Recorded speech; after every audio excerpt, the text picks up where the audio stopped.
Hi everyone, Katarina here. Welcome back to my channel today for another lovely tutorial to which I'm using the goodies from issue 247 of Simply Cards and Papercraft magazine. It came with this A5 sheet of papers and they are lovely traditional in colors and patterns as well. Also there's this lovely topper sheet included with images and different sentiments on it. Now, you can also download and print out your papers and the topper sheet as well, which I did because the paper that I used is quite directional and it wouldn't cover up my 5 by 7 inch of a card front. Also, the one that I will be using today is this one here with the lovely holly jolly and all different branches and berries on it. Again, wouldn't reach out to 7 inches. So only for that reason, I've printed these out in A4 versions. But of course, there are some papers that are non-directional and you could use those easily to make a card just like this. The stamp set by Crafters Companion has this lovely Santa image surrounded by holly leaves and berries, 3 sentiment stamps saying Santa Claus is coming to town, have a holly jolly Christmas and believe in the magic of Christmas. This aperture die also that cuts out this part in here of your cardstock, which leaves you with so many lovely techniques to do, like for example a shaker card would be lovely. The sentiment die that is included says believe. So this is the card that I made and this one measures 5 by 7 inches, and to color in my image I used my watercolor pencils from Stabilo, which were included in my prize bundle from them. And I colored these images in yesterday, but I didn't get to put the card together back then. I will, however, include a little footage of me coloring in a minute in here. When making this card, I challenge myself to keep it nice and simple, which I don't often do. Normally, I go overboard with decorations, but I wanted to make a card that fits perfectly in an envelope ready for posting. The trees and the bow were from the downloadables from that came with the magazine. I printed and cut them out. The green frame around Santa Claus's face is from the Lidl cardstock range. I think this dark green just matches everything there perfectly. It's lovely Christmassy feel to it. I just love how it turned out. Okay, so that matches kind of with the holly leaves color in there. And you can see that I added some gold accents to this card because I kind of wanted to keep it my style still. And I love bling and I love glitter and I love shine. So I wanted to add something in there. And I added vellum behind the image there before I stamped my sentiment because it muted down the background a bit. Otherwise, it would have been just quite chaotic. So the sentiment to which I used gold heat embossing powder says Santa Claus is coming to town. To match that, I added some lovely goldy bling in there and also that tiny frame all around the card, of which I will walk you through everything in a minute when we are going to make our card today. To finish off this card, I used a sparkle pen, a crystal clear one from Spectrum Noir, and I added it to all the little berries, parts of the bow and parts of Santa's outfit. I kind of outlined those images in there, but I will show you at the end of this video when we're making the new card how I did that exactly. So the card base measures 5 by 7 inches and the pattern paper also 5 by 7 inches, which I glued already on the front of my card base. I did indeed find this part a bit challenging because normally when I make cards, I would leave a little bit of a border between my card base and the next cardstock that I use. However, in here, this lovely pattern paper covers up my whole card front. I will show you later how I did frame it up a little bit for myself though. So before we move on to decorate this card, however, I'm going to show you how I colored in my lovely image of Santa Claus and the holly leaves. Using my stamping platform and some watercolor cardstock from Creative Craft Products, which I got from Craft Stash, I'm going to stamp this image in black, and I used my embossing body to remove any fingerprint marks in there. I'm double stamping with the VersaFine black ink. I want to make sure I get a real nice and good coverage in there. The next step is to heat set this. I'm using a super fine clear gloss embossing powder to do this, and the reason I'm doing this step is because I had been planning to watercolor this image. So this step in here, when you see them turning lovely and shiny, all those lines in there, it actually raises up those lines a teeny tiny bit and almost like creates little hills, if that makes any sense. So that will help me when I'm applying water to this image to contain the water and certain colors into certain areas. So these are the images that I already colored in using my watercolor pencils. And you can see how just choosing different shades of reds and green just slightly changes the image in there.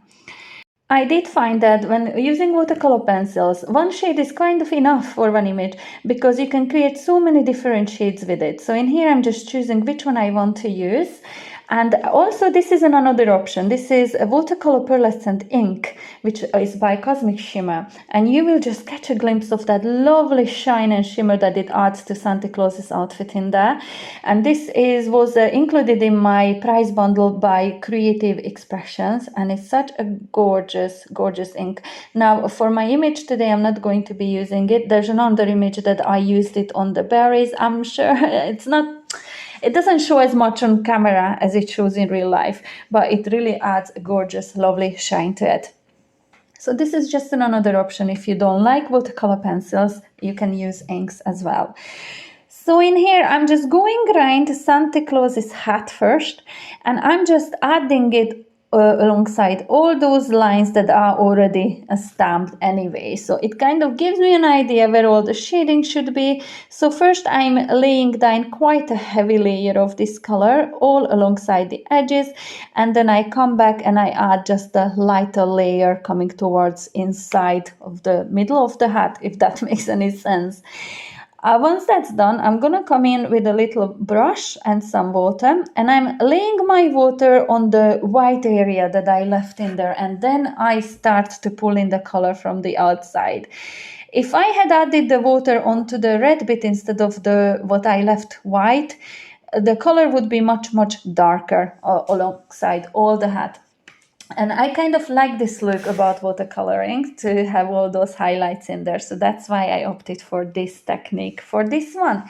Again, I'm adding it onto his coat, or the arm bit of his coat. And again, I'm coming in with a lighter layer alongside the darker layer, adding my water to the white bit.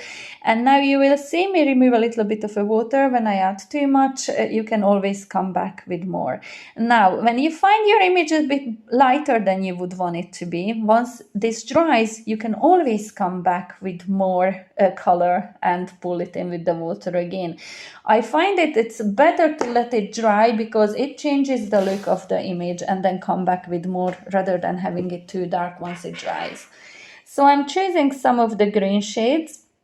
And for this image, I'm going to be using those first two that I laid down. This other two were some of the greens that I used on my previous images. So for this one, I'm going to be going with the first two shades. I will color in a couple of leaves on camera in here, and because it's quite repetitive for the rest of the leaves, I will be coloring those in off camera. So I'm using the darker shade of the green for these two leaves, and you can see me, I'm going around the edges and alongside all the black lines that are already stamped in there. Coming in with my water, I'm just going to smudge that color out onto the areas that I had left white in there. I'm just going to do exactly the same thing to this other leaf that I already colored in. And then you will see me come in with the other shade of the green that I had chosen for this image, and I will color it in. Then you will see the difference, or actually the dimension that it kind of gives to the whole image, to have it in a couple different colors. I liked the first card that I showed you already ready-made. In there I just used one shade of green for all the leaves, and that was a nice look too, but I definitely think I prefer having two different shades combined on a one image. So this is just me adding some more water to it, and I will try to do a close-up in here for you both to see how they all turned out. There it is. I think that's absolutely gorgeous. The both colors are real nice, and I think they go very well together on this image anyway. The next thing to do is to color in Santa Claus's face. First I tried this with like a peachy kind of color, but it turned out so orangey. I didn't like it, so I decided to go with a brown instead, and I chose this nearly like darkest kind of a brown. And now I'm going in and adding a little bit of a water. Now, very gently and very slowly, I'm going to start pulling away a little bit of a color from that outline on his face. And now my advice again is, once you've done a little bit, let it dry, because now it might seem that there's quite a dark outline on his face still. It really isn't. Once this image dries, it blends in so nicely together. I don't have to come back to add any more to it. So patience is the key, I'd say, with watercoloring. Once you let it dry, you can let it dry naturally, or you can use your heat tool to dry it. I'm adding a little bit of red, and I chose a different shade from the hat. This is more like a pinkish red for the berries. And the last thing that I want to color in on this image before I finish off all the leaves off camera is the beard and the bobble on the end of his hat. I'm adding very light gray, and I'm tapping it very, very gently alongside some of those dark lines that are already on the stamp in there. I think it just adds a little bit of a dimension, kind of brings the whole thing to life. I didn't want to leave it just completely white, but I don't want it to look dirty, so I'm not adding too much, just a very thin layer of that gray here and there. Finished off his mouth with a little bit of a red, and that's it. My Santa Claus is dry. When nice and dry, I'm going to line up this die, adding some low tack tape to it, and I'm going to run this through my die cutting machine. Very gently remove that tape in there, and now anything else that isn't cut out there on the right side and on the top of the cardstock, I'm just going to fussy cut here.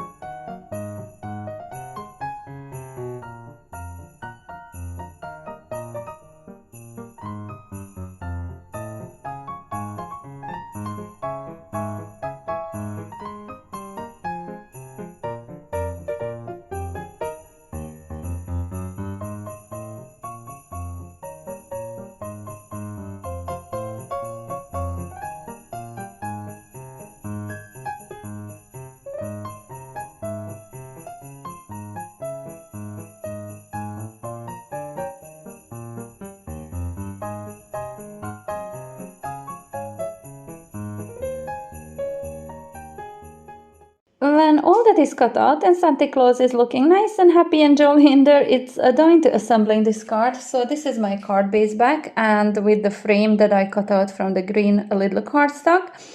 This measures 6 1/4 by 4 1/4, and the way I done this is I measured in 1/2 inch on all 4 sides from the edge of the cardstock and cut the middle bit out. Now I used my X-Acto knife to do this, but of course you can use any layering die sets that you have to create frames like this. I've added double-sided tape to the bottom of this, as I will be gluing a piece of vellum to that, and this vellum measures exactly the same, 6 1/4 by 4 1/4, and I just cut away a teeny tiny bit on 2 sides to make sure that it will fit behind it perfectly. Before I glue this on, however, I want to see if I can add my Santa Claus without having to color in any more of the red coat on the bottom line in there, and I think it fits perfectly. So I'm just going to be adding a little bit of a glue just onto the parts that will touch the top of my frame.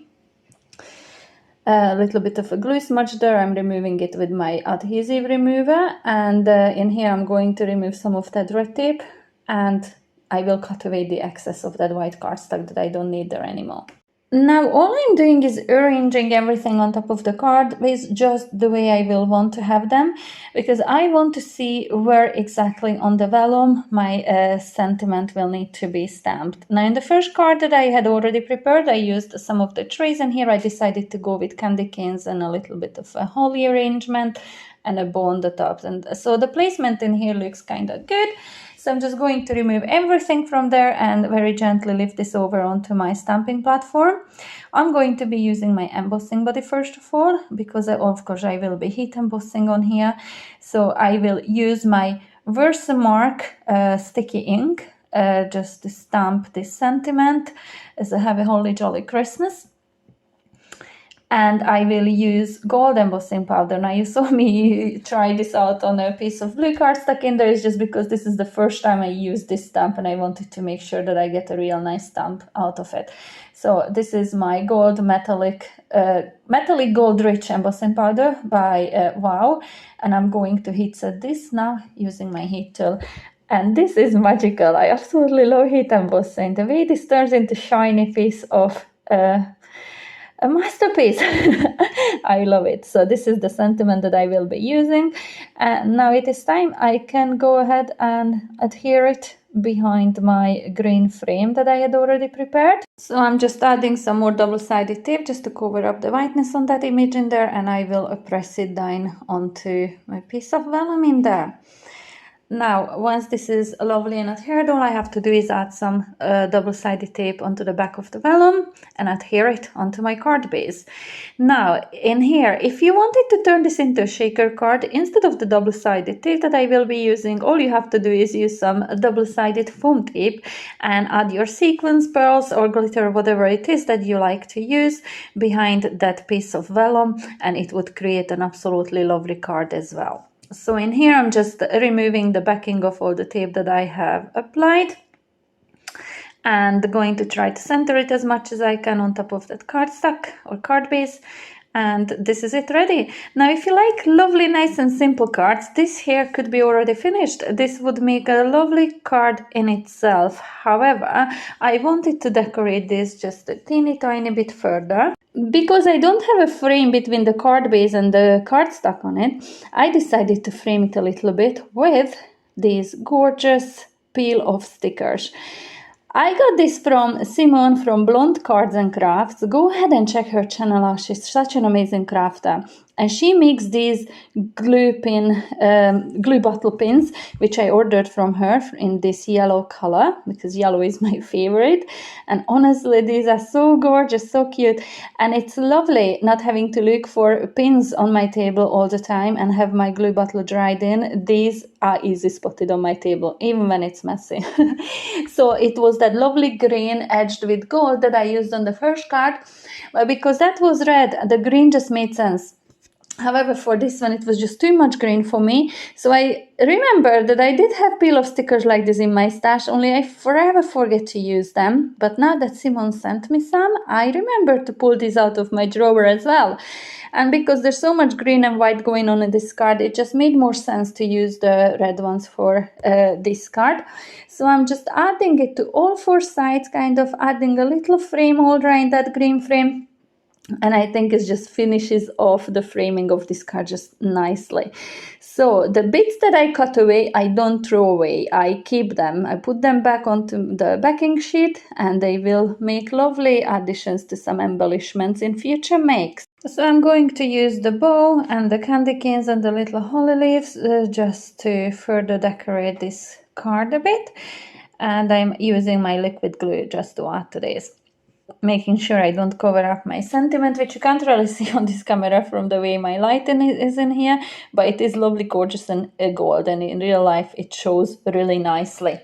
So at first I was going to go with these sequins. They are lovely gold and flat embellishments. However, they were very different gold from my sentiment. So I decided to go for my bling box, and I used some of these gold jewels from Chloe's Creative Cards. They are a bit more dimensional, but they still don't add too much bulk. It still perfectly fits into an envelope to be shipped. The next thing I'm using here is my sparkle pen from Spectrum Noir. This is the clear sparkle, which I'm adding to the berries all over the card. And then I'm going to very nicely and softly just outline the bow and Santa Claus's outfit. I think that outline there just adds enough sparkle for it to catch the light and the eye perfectly. I didn't feel like I needed to cover up the whole image, the whole hat and the outfit with the sparkle. I think this is just absolutely perfect. And there's a little close-up and the two cards side by side. If you liked today's tutorial and if you would like to see me use these pair images that I already colored on in a future make, please hit the notification bell and subscribe to my channel. I will be back very soon with another lovely tutorial. And please don't forget to like and comment if you like my makes. Every single interaction means the world to me. It really helps to keep this channel going and bring some more lovely makes to you. And I can't wait to see you the next time. And until then, bye!